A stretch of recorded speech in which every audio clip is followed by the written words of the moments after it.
시청자 여러분 안녕하십니까? 대한민국에 꼭 알아야 할 교육계 소식을 전해드리는 에듀티비 뉴스입니다. 먼저 오늘의 주요 뉴스입니다. 교육부는 의과대학 학사 탄력 운영 가이드라인을 발표했습니다. 경기도교육청 미디어교육센터는 경인교육대학교 미디어 리터리시 연구소와 교원, 학생, 학부모 미디어 문해교육 지원을 위한 업무 협약을 체결했습니다. 대전시 교육청은 충청권 4개 시도교육청 교육 전문직을 대상으로 2024년 제2차 충청권 미래교육 학습 공동체 워크숍을 개최했습니다.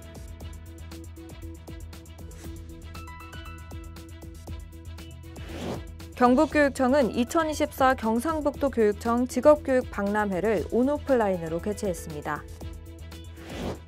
울산시 교육청은 유초 중등 교원과 교육 전문 직원이 참석한 가운데 인성교육 연수를 개최했습니다. 동해교육지원청은 지난 6일 중등 교육과정 이해를 위한 학부모 공동 연수를 진행했습니다.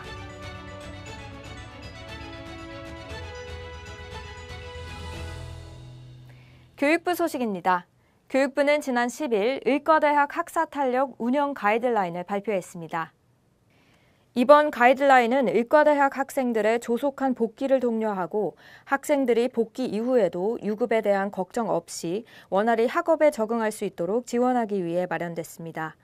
지난 2월 시작된 의대생 집단 행동으로 전국 의과대학 학사 운영에 차질이 발생했으며 통상의 학사 운영 기준에 따르면 대규모 유급에 대한 우려가 커지고 있습니다.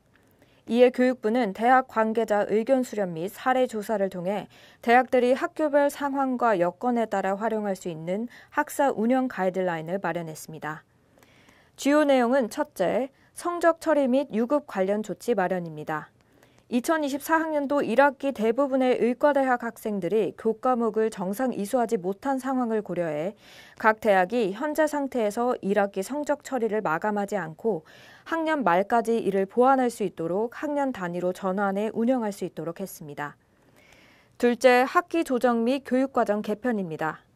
각 대학에서는 학생들이 그간의 학습 결손을 보충할 수 있도록 학년도 및 학기를 다양하게 운영하는 방안을 모색할 수 있습니다.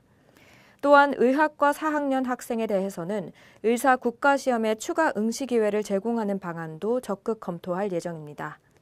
셋째, 등록금 및 장학금 관련입니다. 대학은 학습 결손 보충을 위한 새로운 학기를 개설 운영하는 경우에도 수업에 복귀하는 학생들에게 추가 등록금 부담이 발생하지 않도록 해야 합니다. 또한 교육부는 국가장학금 신청 기간 추가 연장 등의 조치를 준비할 예정입니다.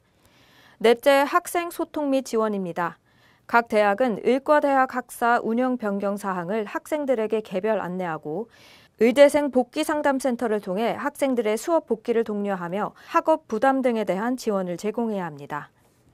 교육부는 각 대학이 가이드라인을 준수하도록 권고하고 필요한 조치를 신속히 진행해 줄 것을 요청했습니다. 앞으로 의과대학의 탄력적 학사 운영을 지원하고 교육 여건 개선을 위해 대학 현장과 긴밀한 소통을 지속할 예정입니다.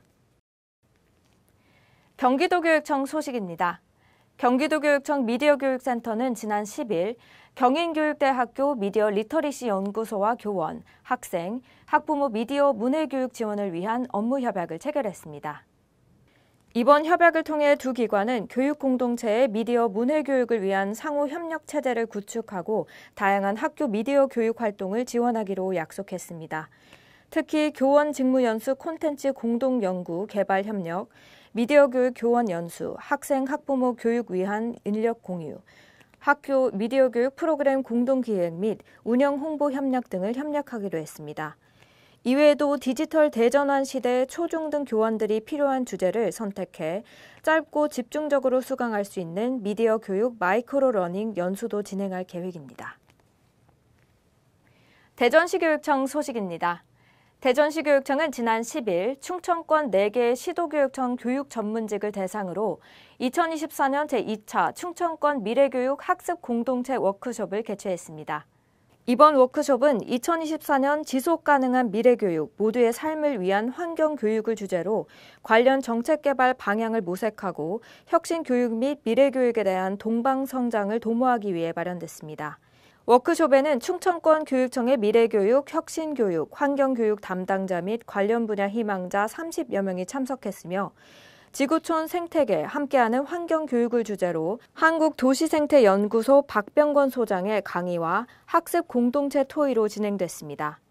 박병건 소장의 강의는 생태계 속 인류의 의미와 생물 다양성의 중요성을 일깨우며 기후변화로 인한 생태계의 혼란과 우리가 실천할 수 있는 방안들을 제시했습니다. 이어진 학습 공동체 토의에서는 지속 가능한 미래교육과 환경교육의 방향에 대해 심도 있게 논의했습니다. 경북교육청 소식입니다. 경북교육청은 지난 10일부터 11일까지 2024 경상북도교육청 직업교육 박람회를 온오프라인으로 개최했습니다. 직업교육 박람회는 직업교육 비전을 제시하고 취업정보 제공과 현장 면접을 통해 직업계고 취업률을 높이며 중학생들에게 진로 정보를 제공하기 위해 마련됐습니다. 개막식에는 임종식 교육감을 비롯한 각 기관과 협회 대표 24명이 참석했으며 디지털 기술과 한국 전통 음악이 어우러진 미디어 퍼포먼스로 개막을 알렸습니다.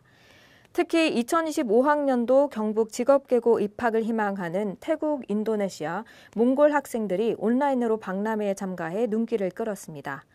박람회는 직업계고 홍보관, 창업 동아리 아이디어 경진대회, 토크 콘서트와 글로벌 취업 발대식, 현장 채용관 등으로 구성됐습니다. 현장 채용관에는 45개 기업이 참여해 1,121명을 채용할 예정입니다. 울산시 교육청 소식입니다. 울산시 교육청은 지난 8일 유초 중등교원과 교육 전문직원 65명이 참석한 가운데 인성교육 연수를 개최했습니다. 이번 연수는 교원들이 인성교육 정책 방향을 이해하고 공감대를 형성하는 데 도움을 주기 위해 마련됐습니다. 참석자들은 약사초등학교의 인성교육연구학교, 범서중학교, 신정고등학교의 인성친화적 아름드리 학교 운영 사례를 공유했습니다. 학교별로 추진 중인 1교 1인성 브랜드를 학교 교육과정에 연계하는 방안에 대해 다양한 의견도 나눴습니다.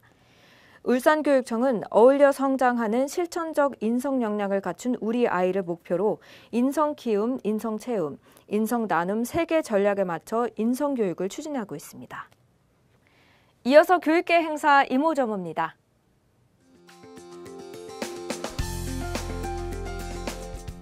경기도교육청 행사 소식입니다. 경기도교육청은 4번째 찾아가는 온품 학부모 교육을 오는 30일 마리나베이에서 운영합니다. 이번 교육은 사춘기에 관한 이해를 바탕으로 자녀 마음에 공감하고 궁극적으로 자녀의 행복을 위한 부모의 역할을 제시할 예정입니다. 구미과학관 행사 소식입니다. 구미시는 오는 23일부터 6일간 구미과학관에서 여름방학을 맞아 AI 과학교실을 운영합니다. AI 과학교실은 초등학생의 디지털 AI 리터리시 역량 강화와 과학인재 양성을 위해 구미과학관과 아시아 태평양 이론물리센터와의 협업을 통해 진행하게 됩니다. 오늘 준비한 소식은 여기까지입니다. 한 번의 패배가 끝이 아니다. 계속 도전하라 라는 말이 있는데요. 인생에서 겪는 실패나 좌절이 최종적인 결과가 아니며 실패를 딛고 일어나 계속해서 도전해야 한다는 의미입니다. 내일도 더 풍성한 교육계 소식들로 여러분들을 찾아뵙겠습니다. 이상으로 에듀티비 뉴스를 마칩니다. 시청해주신 여러분 고맙습니다. 네.